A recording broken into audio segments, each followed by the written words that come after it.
അപ്പോൾ ഇന്ന് ഞാൻ ഇവിടെ വന്നിട്ടുള്ളത് ഒരു സോഫ്റ്റ് ആയിട്ടുള്ള ചോക്ലേറ്റ് പ്ലം കേക്ക് ആയിട്ടാണ്. നല്ല ഈസിയാണ് ഇത് ഉണ്ടാക്കാൻ വേണ്ടി. അതുപോലെ തന്നെ ഞാനിവിടെ 2 ടൈപ്പ് ഉണ്ടാക്കുന്നുണ്ട്. അതായത് ഒന്ന് ഓവണിലും മറ്റൊന്ന് ഓവണില്ലാതെയും എങ്ങനെ ഉണ്ടാക്കാമെന്ന് ഞാൻ കാണിച്ചു തരുന്നുണ്ട്. അപ്പോൾ നമുക്ക് ഇതിൻ്റെ ഇൻഗ്രീഡിയൻസും പിന്നെ എങ്ങനെയാണ് ഉണ്ടാക്കുന്നതൊക്കെ ഒന്ന് നോക്കാം.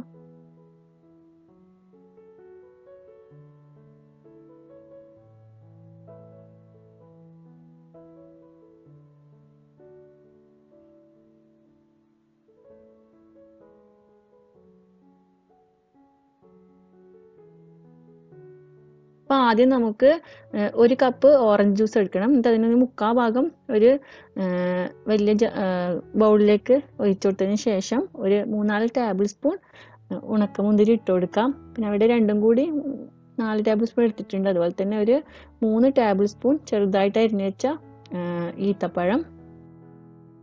അപ്പോൾ ഇവിടെ നിങ്ങൾക്ക് ഇഷ്ടമുള്ള ഡ്രൈ ഫ്രൂട്ട്സ് ചേർത്ത് കൊടുക്കാം. ഇനി ഇതിലേക്ക് ചേർക്കുന്നത് 1/2 കപ്പ് നട്ട്സ് ആണ്. കാഷ്യൂ, ബദാം, വാൾനട്ട്, ഇതും നിങ്ങൾക്ക് ഇഷ്ടമുള്ള നട്ട്സൊക്കെ ചേർക്കാം.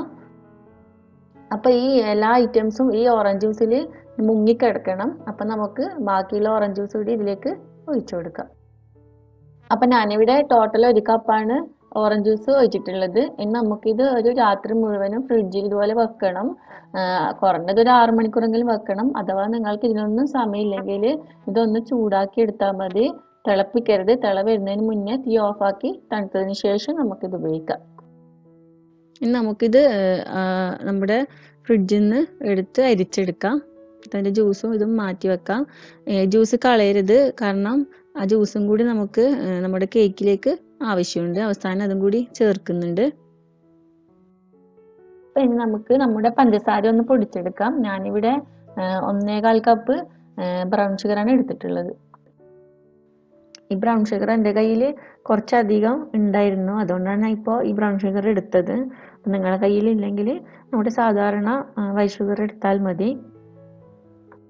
നമുക്കിനി ഇതിൻ്റെ കൂടെ സ്പൈസസ് ഇട്ട് പൊടിക്കാം. അപ്പോൾ എല്ലാം കൂടി നന്നായിട്ട് പൊടിഞ്ഞു വരും. ഇതിലേക്ക് ഞാൻ 3 ഗ്രാമ്പുമാണ് ഇട്ട് കൊടുക്കുന്നത്. അതുപോലെ തന്നെ ഒരു ചെറിയ പീസ് നട്ട്മെഗ്. ഇതിലേക്ക് ഒരു ചെറിയ പീസ് സ്റ്റാറനീസ്, ഈ ബിരിയാണി മസാലയിൽ ഉണ്ടാകുന്ന ഒരു സ്പൈസാണ്. ഈ സ്റ്റാർ പോലത്തെ ഒരു സംഭവം, അതിൻ്റെ ഒരു ചെറിയ പീസ് ഇട്ട് കൊടുത്താൽ മതി. അതുപോലെ തന്നെ ഈ ഇട്ട് കൊടുത്ത എല്ലാ സ്പൈസസ് ഇട്ട് കൊടുക്കേണ്ട ഒരു ആവശ്യമില്ല. നിങ്ങളെ കയ്യിലുള്ളത് മാത്രം ഇട്ട് കൊടുത്താൽ മതി. ഞാൻ ഇതിലേക്ക് ഇട്ട് കൊടുക്കുന്നത് വളരെ ചെറിയൊരു പീസ് പട്ടയാണ്. പിന്നെ 2 ഏലക്കായ വേണമെങ്കിൽ ഇട്ട് കൊടുക്കാം, പക്ഷെ ഞാനിവിടെ ചേർക്കുന്നില്ല. എനിക്കതിൻ്റെ ഒരു ടേസ്റ്റ് ഇഷ്ടമില്ലാത്തത് ഞാൻ ചേർത്തിട്ടില്ല. അപ്പം നിങ്ങളുടെ അടുത്ത് ഈ സ്പൈസസിൻ്റെ ഒക്കെ പൗഡർ ഉണ്ടെങ്കിൽ അതിൽ നിന്നൊക്കെ ഓരോന്നുള്ളിൽ ഇട്ട് കൊടുത്താലും മതി. നമുക്ക് നന്നായിട്ട് പൊടിച്ചെടുക്കാം. ഇനി നമുക്കൊരു വലിയ ബൗളിലേക്ക് ഒരു 1.5 കപ്പ് മൈദ അരിച്ചെടുക്കണം. ഇനി ഇതിലേക്ക് നമുക്ക് 1 ടീസ്പൂൺ ബേക്കിംഗ് സോഡ കൂടി ചേർത്ത് കൊടുക്കാം. പിന്നെ 1 നുള്ളു ഉപ്പും, രണ്ടും ഒന്നിച്ചാണ് ഞാൻ ഇട്ടിട്ടുള്ളത്. എന്നിട്ട് അരിച്ചതിന് ശേഷം നമുക്ക് ഇതിലേക്ക് 2 അല്ലെങ്കിൽ 3 ടേബിൾ സ്പൂൺ കൊക്കോ പൗഡർ ഇട്ട് കൊടുത്ത് അതും കൂടി അരിച്ചെടുക്കാം.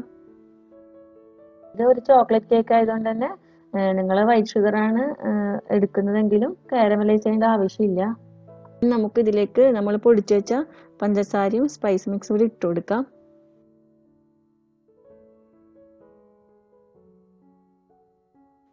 ഇനി ഇതിലേക്ക് ചേർക്കേണ്ടത് ബട്ടറാണ്. 1/2 കപ്പ് മെൽറ്റ് ചെയ്ത് വെച്ച ബട്ടറാണ്.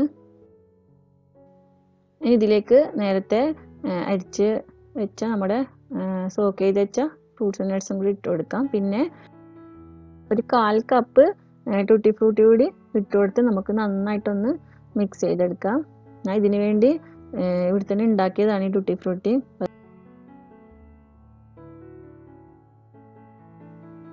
ഇതൊന്ന് ജസ്റ്റ് ഒന്ന് മിക്സ് ആയതിനു ശേഷം നമുക്ക് നേരത്തെ മാറ്റി വെച്ച ഓറഞ്ച് ജ്യൂസ് പകുതി ഒഴിച്ചു കൊടുക്കാം.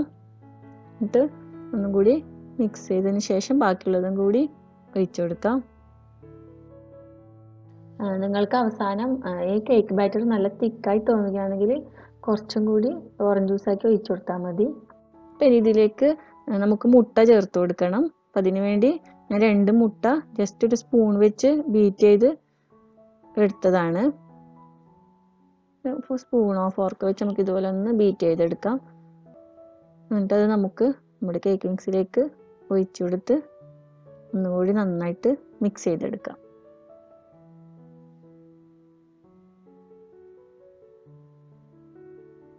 അപ്പോൾ ഇവിടെ നന്നായിട്ട് മിക്സായി വന്നിട്ടുണ്ട്. ഇനി നമുക്കിത് കേക്ക് ട്രേയിലേക്ക് ഒഴിച്ചു കൊടുക്കാം.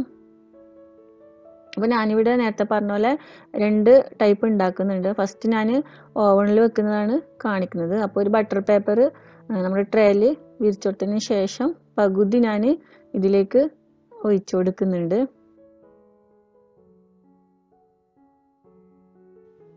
അപ്പോൾ ഇതൊന്ന് ലെവലാക്കിയതിന് ശേഷം നമുക്ക് ജസ്റ്റ് ഒന്ന് ടാപ്പ് ചെയ്ത് കൊടുക്കണം. അതിൽ എയർ ബബിൾസ് ഒക്കെ പോവാൻ വേണ്ടിയാണ്. എന്നിട്ട് ഒരു 160 ഡിഗ്രിയിൽ 35 അല്ലെങ്കിൽ 40 മിനിറ്റ് ബേക്ക് ചെയ്തെടുക്കാം.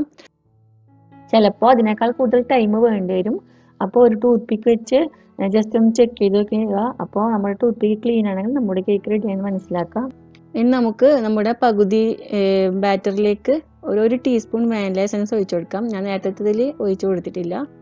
മറ്റേത് ചോക്ലേറ്റിൻ്റെ ഫ്ലേവർ മാത്രമാണ്. ഇതിലേക്ക് ഞാൻ ഒരു ടീസ്പൂൺ വാനില എസൻസ് ഒഴിച്ച് നന്നായിട്ട് മിക്സ് ചെയ്തതിന് ശേഷം നമുക്കൊരു ചെറിയ പാനിലേക്ക് ഒരു ബട്ടർ പേപ്പർ വിരിച്ചതിന് ശേഷം നമുക്ക് നമ്മുടെ ബാറ്റർ ഇതിലേക്ക് ഒഴിച്ചു കൊടുക്കാം. ഇത് ഞാൻ ഓവൺ ഇല്ലാതെ ചെയ്യുന്നതാണ് കാണിക്കാൻ പോകുന്നത്. അപ്പോൾ ഇത് നേരത്തെ പോലെ തന്നെ ജസ്റ്റ് ഒന്ന് ലെവൽ ചെയ്ത് നമുക്കൊന്ന് ടാപ്പ് ചെയ്ത് കൊടുക്കാം.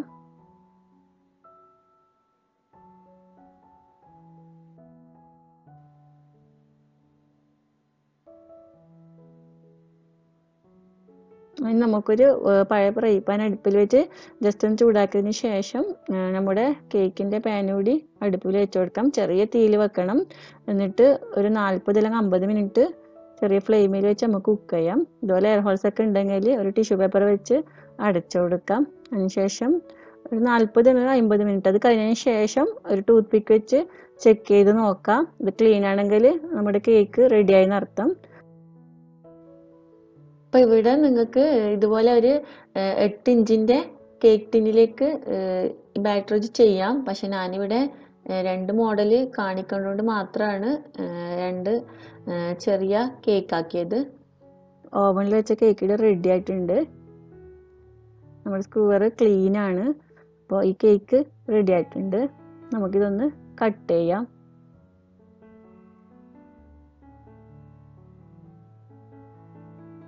നല്ല സോഫ്റ്റ് ആയിട്ടുള്ള കേക്കാണ്. ഇതുപോലെ ബട്ടർ പേപ്പർ വെച്ചാൽ നമുക്ക് നമ്മുടെ ബേക്കിംഗ് ട്രേന്ന് ഈസി ആയിട്ട് എടുക്കാൻ പറ്റും.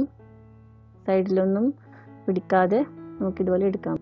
അപ്പം നമ്മുടെ കേക്ക് നല്ല സോഫ്റ്റായി വന്നിട്ടുണ്ട്. നിങ്ങൾ കാണാൻ പറ്റുമായിരിക്കും, നല്ല സോഫ്റ്റാണ്. നമ്മുടെ സോക്ക് ചെയ്ത് വെച്ച ഫ്രൂട്ട്സ് ഒന്നും താഴെയൊന്നും പോയിട്ടില്ല. അത് കേക്കിൽ ഫുള്ളായിട്ട് സ്പ്രെഡ് ചെയ്ത് കിടക്കുന്നുണ്ട്. ഇനി നമുക്ക് നമ്മുടെ പാനിൽ വെച്ച അടുപ്പിൽ വെച്ച കേക്ക് കൂടി നോക്കാം. നമുക്ക് ബട്ടർ പേപ്പർ ഒന്ന് മാറ്റി കൊടുക്കാം. ഇതും നല്ല സോഫ്റ്റാണ്. തൊടുമ്പോൾ തന്നെ നിങ്ങൾക്ക് കാണാൻ പറ്റും. മുറിച്ചെടുത്തതിന് ശേഷം ഞാൻ കാണിച്ചു തരാം. ഇതാണ് നമ്മുടെ കേക്കിൻ്റെ ഉൾഭാഗം. നല്ല സൂപ്പർ കേക്കാണ്. അതുപോലെ തന്നെ നല്ല ടേസ്റ്റുമാണ്. പഞ്ചസാരയുടെ കാര്യം മാത്രമേ ശ്രദ്ധിക്കണു. നമ്മുടെ സാധാരണ പഞ്ചസാര എടുത്താൽ മതി. അപ്പോൾ നിങ്ങളെല്ലാവരും ഇതൊന്ന് ട്രൈ ചെയ്ത് നോക്കണം. നിങ്ങൾക്ക് എൻ്റെ വീഡിയോ ഇഷ്ടപ്പെട്ടെങ്കിൽ ലൈക്ക് ചെയ്യാനും ഷെയർ ചെയ്യാനും സബ്സ്ക്രൈബ് ചെയ്യാത്തവർ സബ്സ്ക്രൈബ് ചെയ്യാനും മറക്കരുത്. അപ്പോൾ വീണ്ടും നല്ല നല്ല റെസിപ്പികളുമായി വരാം. Thank you.